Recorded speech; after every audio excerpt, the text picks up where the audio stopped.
Hello and welcome to Beyond the Arena, our special segment for the Hangzhou Asian Games. I'm Hona, live from Hangzhou.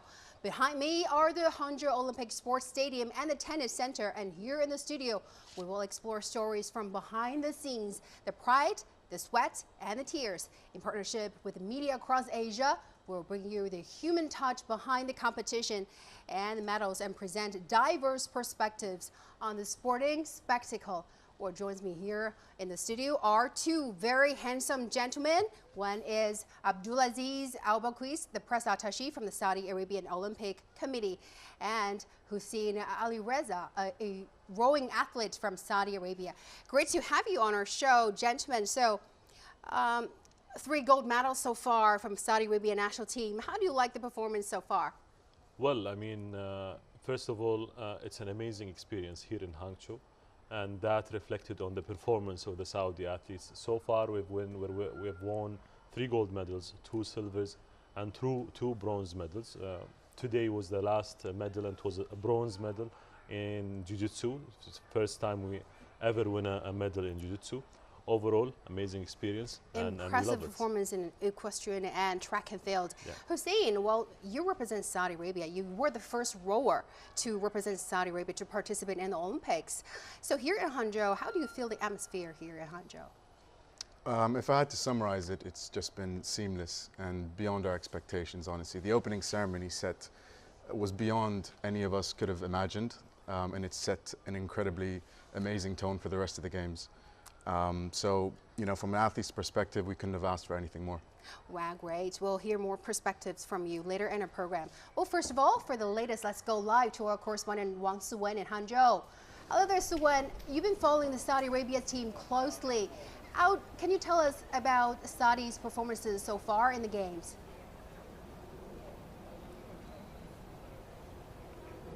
Hi, Hona. Yes, Team Saudi Arabia has sent 186 athletes this time and competing for 19 sports and making their biggest team ever. And they're participating football, basketball, rowing, fencing, and so on. And actually, Saudi Arabia was the first foreign national Olympic committee to visit the city of Hangzhou back in March, and not only learning work from the organizers, but also bring inspirations and ideas for themselves, as Saudi Arabia will host the Asian Games in 2034. And as you mentioned before, so far Saudi Arabia has won 7 medals in total, and including 3 gold medals from men's 400 meters, men's 800 meters, and also equestrian. And I have been following Team Saudi Arabia for quite a long time, like before the game, during the game, and so on. And in early September, the first batch of athletes arrived in China for training, and almost 90 athletes stayed in Hangzhou as their training base. And efforts were made to ensure their training and daily life, and they have brought their own chef and a medical person, and as well as a Chinese chef and a volunteer translator has been assigned to assist with them. Well, I've been following Team Saudi Arabia for quite a long time, and I have a clear feeling that Saudi Arabia not only see Hangzhou Asian Games as a competition, but also the chance to enjoy themselves. They have enjoyed the good weather and the Chinese culture. They also take the daily trip to Nanxun for some fun, and they just enjoy everything along with the game. Hona. Wow, a big enjoyment as well. Saudi Arabia won the gold in men's 400 meter and 800 meters. So tell us more about that track and field.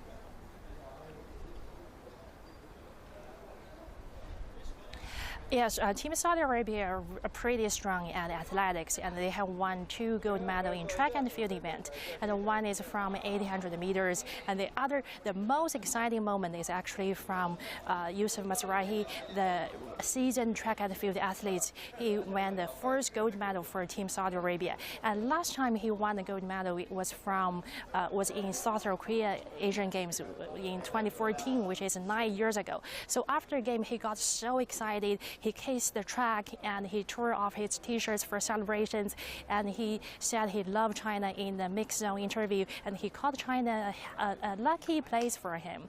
And to hear more about this man's journey, let's hear from himself.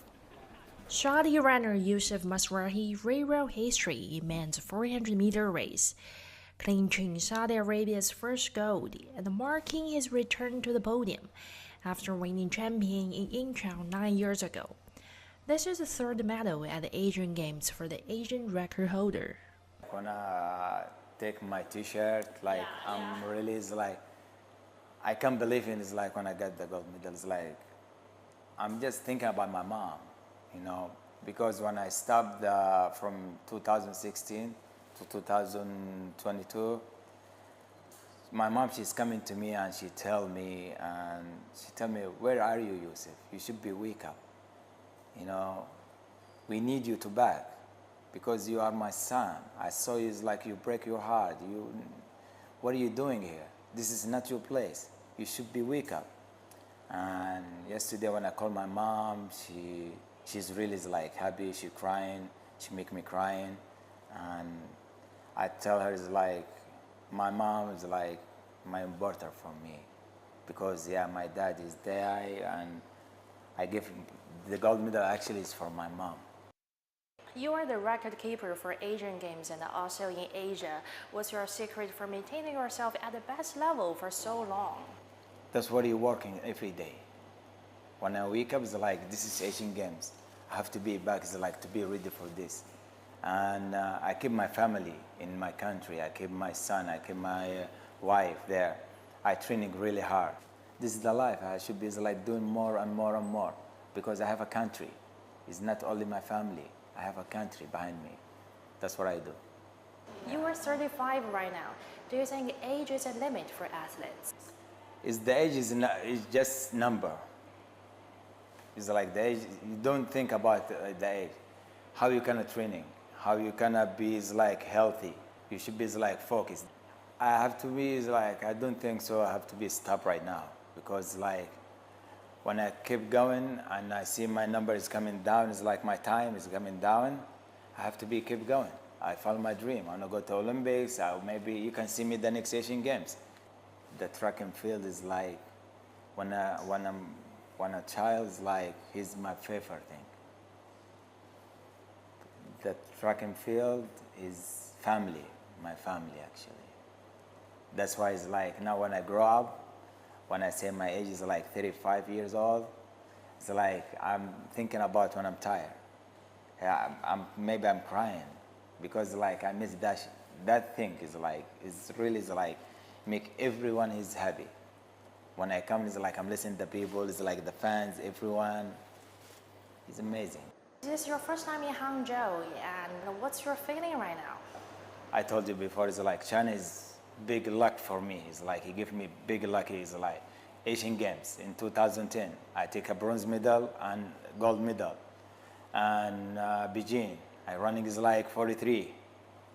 It's like when I come to China, I know it's like I have a good time here in China. When I got yesterday like the gold medal, I say I love China because like he gave me everything I want.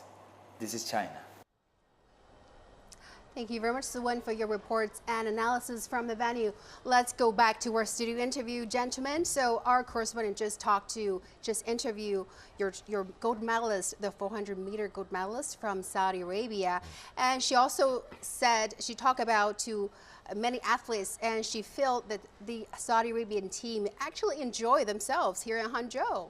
So how do you like 2 track and fields and also 1 gold medal from equestrian? How do you like the results so far? They're absolutely enjoying themselves, especially Yusuf, who's just doing the interview. Yusuf won the gold medal back in the Asian Games 2014, and he is doing it back here now in Hangzhou.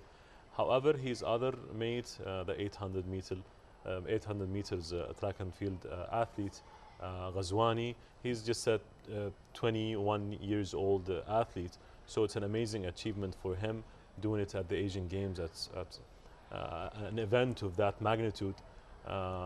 Plus our equestrian team, who's snatched the gold also in the equestrian event. And hopefully we're wishing for them the best of luck. You also have 1 tomorrow. Potential equestrian gold medals coming tomorrow, right? Tomorrow we have the equestrian individual competition, and we're sure that our athletes will be delivering, inshallah, tomorrow. Okay, let's talk to Hussein. Hussein, as we know, Saudi Arabia is the biggest country without water. And that as a rower, how do you practice yourself back in Saudi Arabia? Yes, exactly. It's a bit of a problem. Yeah. But thankfully, we found this man-made lagoon that was built maybe 20, 30 years ago.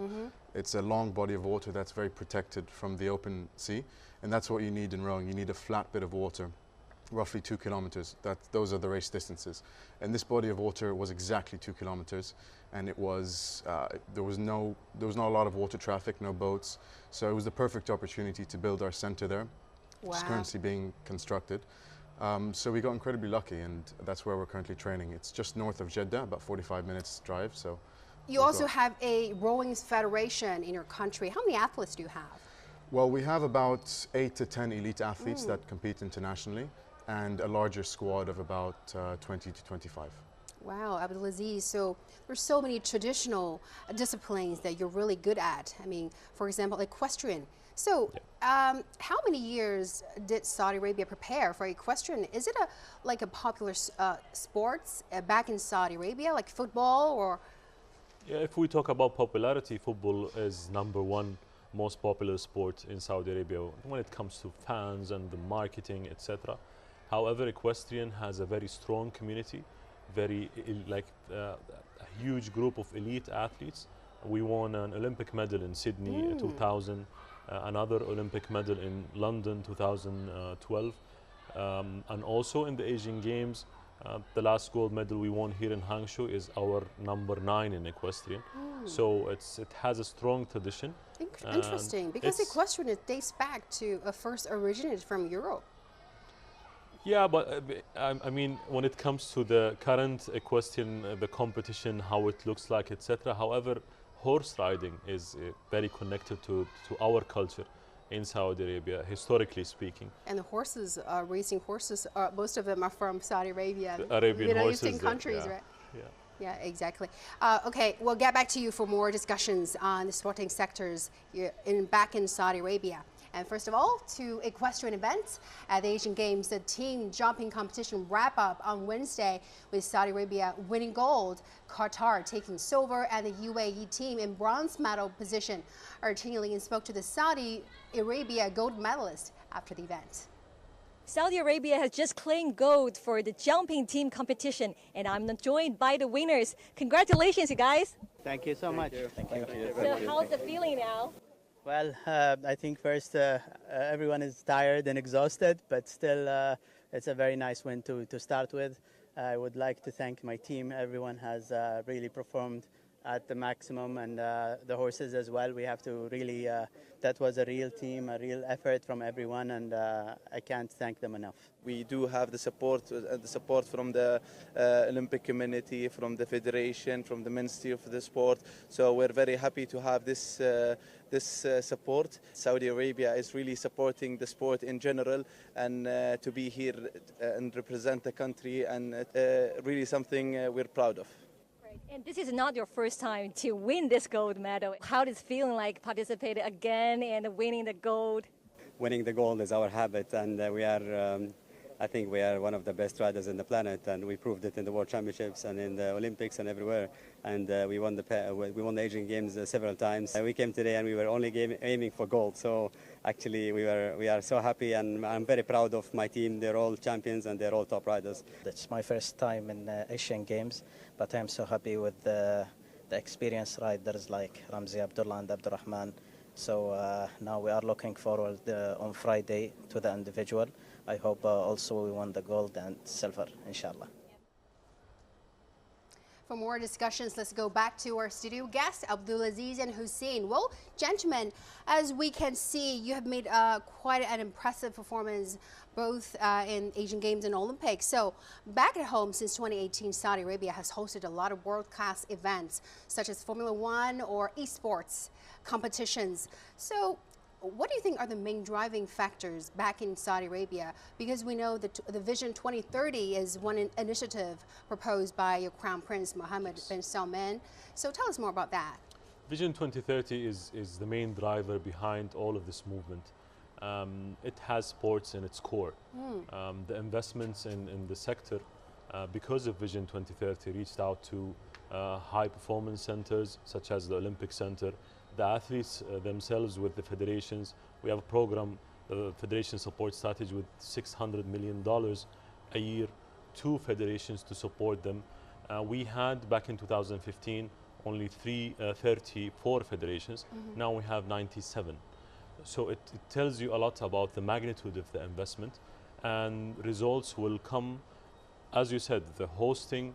We will be hosting the Asian Indoor Games in 2025 and the Asian Games hopefully in, or for sure, inshallah, I would say in 34. And also private enterprises, private fundings will be encouraged to invest in the sporting industry. Absolutely. Is that the main dominating factor in boosting the industry? It's a sport, as His Royal Highness the Crown Prince said, it's adding 1% to the GDP of Saudi Arabia. And we will keep investing. I mean, the government of Saudi Arabia is keeping the investment in sports. However, for sustainability purposes, private sector is joining forces because investment in sport has a lot of benefits, marketing benefits, etc. So Hussein, I want to get a perspective at the athletes from you. Apart from the government funding or private sectors, what do you think will be the main culture among Saudi athletes that will be really beneficial to create an atmosphere for the sporting industry? Well, exactly. I think the most important thing that we can do is create a competitive sporting culture in the country. You know, at the moment, the federations are mostly obviously supported from the top down, from the ministry and the Saudi Olympic Committee. But these initiatives are so exciting, you know, from an athlete's perspective, because it's a direction in the self-sustainable sort of goal.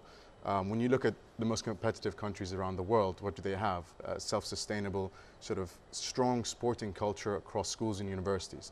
That's what fuels the culture. Self-sustainability, self-resilience. Exactly. And that's exactly the sporting spirit. Correct. So how do you like the Asian Games Village so far? I heard you had a great time there. It's phenomenal. It's beyond our expectations. So, you know, I've been to many athletes' villages in many different events, and this, you know, there's 3 metrics. There's the village, the venue, and the volunteers. And in all of these metrics, it went beyond our expectations. You know, the volunteers are the unsung heroes. They create this the warm hospitality. They received us very well, and it's such an important aspect for athletes when they get to any competition. Well, the venue has been outstanding, and the village goes beyond what's necessary into luxury. Okay. So, last question for you, Abdulaziz. Riyadh is going to host the 2034 Asian Games. How's the preparations going, and what is your wish on that? Well, I mean, it's all connected to the previous projects I was mentioning. 40% or even up to 60% of the Asian Games 34 is in Qiddiya city, which is going to be the capital of sports in Saudi Arabia, right next to Riyadh. New venues will be built, lots of infrastructure will be, the investments is huge. The atmosphere we lived here in Hangzhou, which is welcoming, lovely. We had an amazing experience. It's very important for me to say Xixie. Thank you as well. Thank you That's very much. standard Chinese. Hope you guys have a great time because we still have a couple of days to go. It was a great pleasure talking to you. I wish I had a chance to go to 2034 Riyadh Asian Games. Most welcome. Yeah, thank you so much for your time, and you. have a nice time here in Hangzhou as well. Thank you so much for your time. Thank you. Okay, that will do it for this edition of Beyond the Arena. On behalf of the team here in Hangzhou, thank you very, very much for watching, and back to you in the studio, Zhou Shi.